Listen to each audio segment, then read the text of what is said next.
पूर्णिया के उफरैल निवासी बीएलओ अभिषेक पंकज पर गोली चलाने के मामले में मरंगा थाना पुलिस अभी तक किसी ठोस नतीजे पर नहीं पहुंच पाई है और न ही पुलिस को अभी तक ऐसा कोई सुराग हाथ लगा है जिससे यह कहा जा सके कि पुलिस बहुत जल्द इस मामले में अपराधियों तक पहुंचने जा रही है। किंतु हॉस्पिटल से उपचार के बाद घर पहुंचे अभिषेक पंकज ने कोसी आलोक से बातें करते हुए उस रात उसके साथ घटी घटना की विस्तृत जानकारी दी और उन्होंने कहा कि लगभग 12:30 बजे रात्रि में वे पॉलिटेक्निक चौक से आगे प्रभात यादव चौक से होकर अपने घर की ओर बाइक से जैसे ही मुड़ा उसी समय पहले से बाइक पर मुस्तैद 3 लोगों में एक ने उसे रुकने के लिए कहा और उसने जब अपनी गाड़ी नहीं रोकी तो उस पर गोली चला दी गई और तीनों अपराधी फिर आगे में आकर गाड़ी रोक दिया और रुपये देने के लिए कहने लगा, किंतु इसके बावजूद तीनों अपराधी बगैर कोई सामान लिए तत्काल वहां से चला भी गया। अभिषेक पंकज ने मामले के बारे में जो कुछ बताया उससे यह साफ नहीं हो पाया कि आखिर किन लोगों ने किस मकसद से इन पर गोली चलाई थी।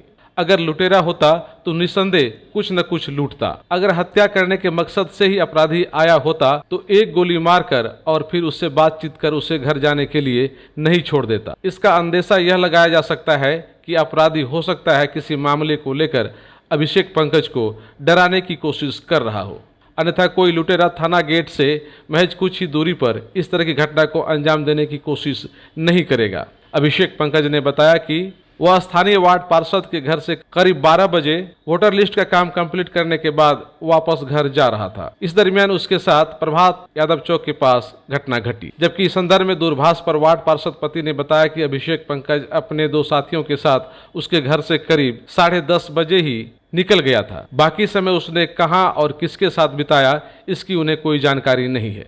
ऐसे में सवाल यह उठता है कि बीएलओ अभिषेक पंकज 12:30 बजे रात में पॉलिटेक्निक चौक होकर अपना घर जा रहा है, इसकी जानकारी किसी और व्यक्ति को कैसे मिल गई और 10:30 बजे के बाद का समय अभिषेक पंकज ने कहां बिताया। पुलिस इस बिंदु पर जांच कर रही है और पुलिस जांच पूर्ण होने के बाद ही इस मामले में कुछ विशेष कहा जा सकता है।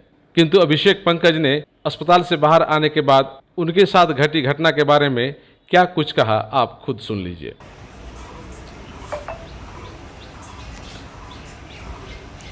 रात में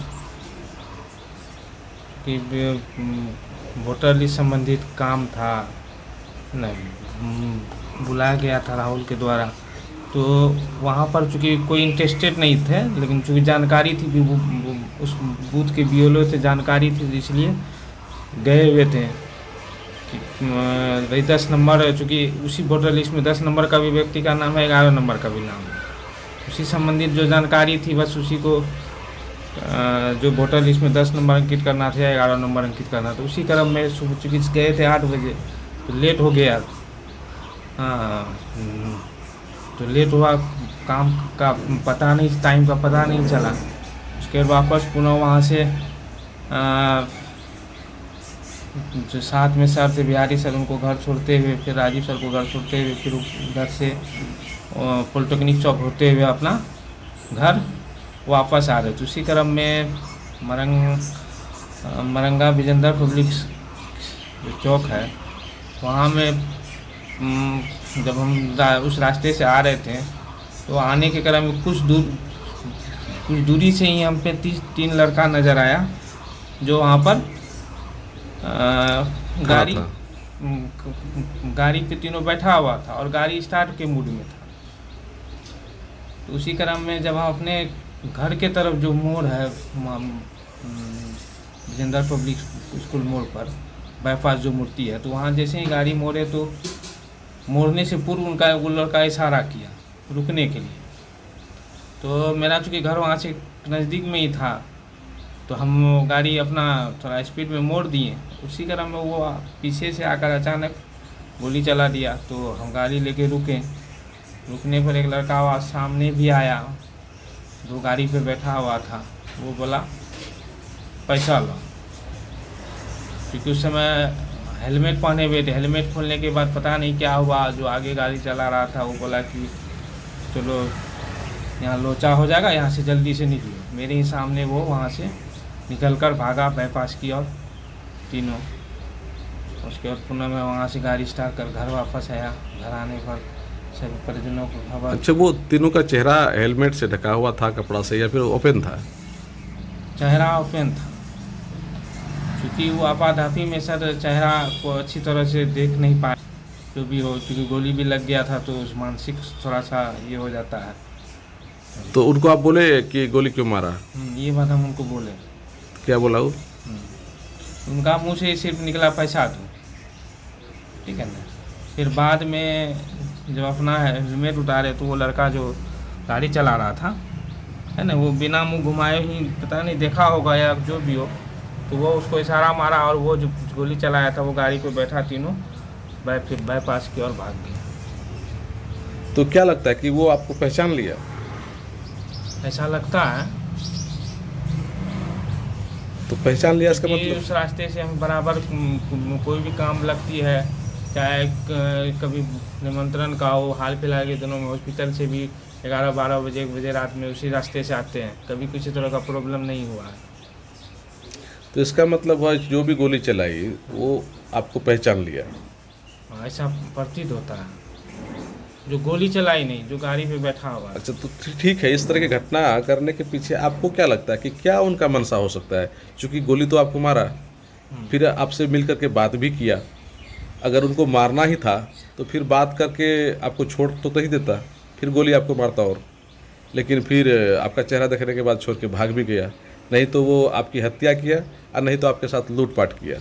अब सर ये इनकी क्या मंशा थी, ये तो प्रशासन के द्वारा गिरफ्तारी के बाद ही पता चलेगा। आप उसको पहचान भी नहीं पाए, लेकिन क्या लगता है कि वो लेकिन लोकल ही होगा, तभी तो पहचान लिया। लेकिन सामने आने पर जो गोली चलाया था उसको तो जरूर पहचान लेंगे। अच्छा, हुलिया से क्या लगता है? पतला दुबला था, लंबा, किस तरह का आपको लग रहा है? बाइक वगैरह, कुछ नंबर जो गोली वगैरह? चलाया था वो तो पतला दुबला लड़का था, ठीक है, 5 फुट के आसपास होगा। हाँ के आसपास होगा, उम्र वही 19-20 साल होगा, 20-21 साल के लगभग। तीनों नवयुवक ही था। तीनों नवयुवक ही था? इसके अलावा और कोई बातचीत आपसे वो नहीं किया?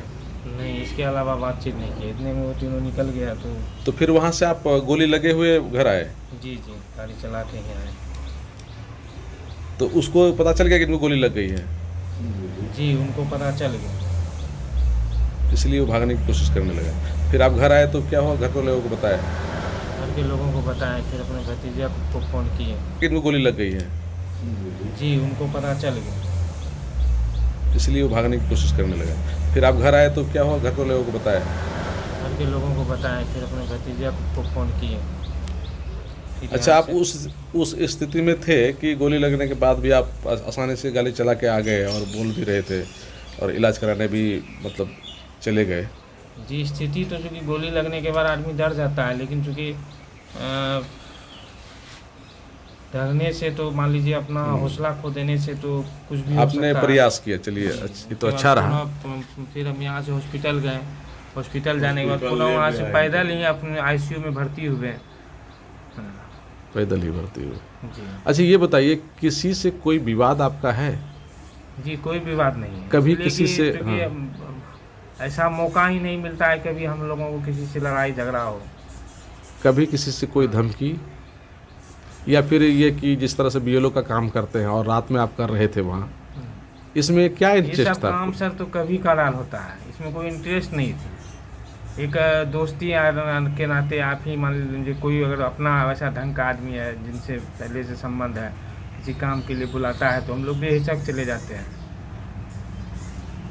तो ये क्या लग रहा है, वोटर लिस्ट से जुड़ा हुआ काम नहीं है ये, मतलब जो घटना है कि उससे भी जुड़ा हो सकता है? ऐसा तो हमको प्रतीत नहीं होता है। अच्छा, ये बताइए, जिस स्कूल में आप पढ़ाते हैं जी उस स्कूल के और सब टीचर से कैसा संबंध है आपका? सबसे अच्छा संबंध है। और जो आपके 3 दोस्त उस दिन साथ में थे, जी जी एक को छोड़ने के लिए नेवाला चौक गए, दूसरे को आप यहाँ पॉलिटेक्निक चौक से पहले छोड़े उनको, उसके बाद आप वहाँ से निकले। ये तीनों आप लोगों में कैसा कॉन्फिडेंस है? अच्छा संबंध है सर। अच्छा संबंध है। अच्छा, पुलिस अभी तक इस मामले में क्या कार्रवाई कर पाई है?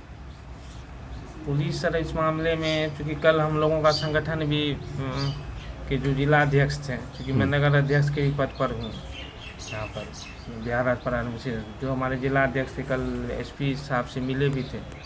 उन्होंने आश्वासन दिया था कि 5 दिन जल्द ही 2 से 3 दिनों के अंदर अभियुक्त की गिरफ्तारी हो जाएगी। लेकिन अभी तक ऐसी कोई गिरफ्तारी नहीं हुई है। अभी तक ऐसी कोई गिरफ्तारी, जिस दिन घटना हुई थी उसके दूसरे दिन भी आवेदन दिया गया था संघ के माध्यम से एसपी साहब को। अच्छा, पुलिस आपसे पूछताछ कर चुकी है? पुलिस जब मैं आईसीयू में भर्ती थी उसी से मैं पूछताछ की थी, उसके बाद पुलिस मेरे पास नहीं आया। उसके बाद नहीं आई। चलिए, क्या नाम है आपका? अभिषेक पंकज।